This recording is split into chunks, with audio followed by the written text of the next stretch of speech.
We're back with NBC News In Depth tonight, an exclusive investigation into yet another religious organization hit with sexual abuse allegations. The Jehovah's Witnesses have settled 9 lawsuits alleging church policies protected men who abused children for many years. In settling, the church did not acknowledge wrongdoing. Now, evidence has surfaced that leaders did know about some of the men, but apparently never informed authorities. Our senior investigative correspondent, Lisa Myers, has our exclusive report tonight in depth.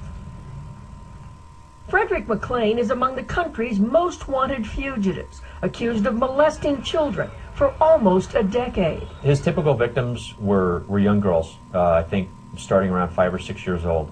Authorities say McLean, who restored race cars, was a respected leader in this congregation of Jehovah's Witnesses. His role in the church was significant because we believe that his participation in the church gave him access to his victims.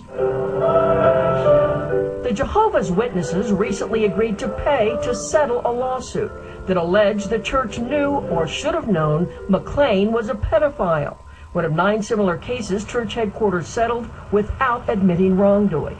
But internal church records now coming to light in those lawsuits show that the church knew for years that some prominent members were sexually abusing children and did little. Example, James Henderson. Documents showed the church knew he was abusing kids as early as the 1970s and stripped him of his leadership role for a while, but apparently never alerted police. He was finally arrested in 1994 and went to prison, having molested children for 2 decades. Another church leader, Alvin Hurd, confessed to the church in 1981 that he'd abused 3 children, ages 5, 9, and 11. His local congregation kicked him out and alerted church headquarters. But again, the church apparently never notified police. Hurd, now in prison, admits he molested other children until 2003. The policies and procedures enacted by Jehovah's Witnesses protect pedophiles rather than protect the children. Barbara Anderson, a former Jehovah's Witness, is an outspoken critic of the church on this issue.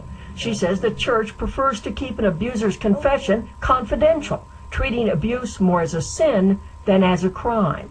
They do not report child abuse to the authorities unless it's mandated by a state for the clergy to do so.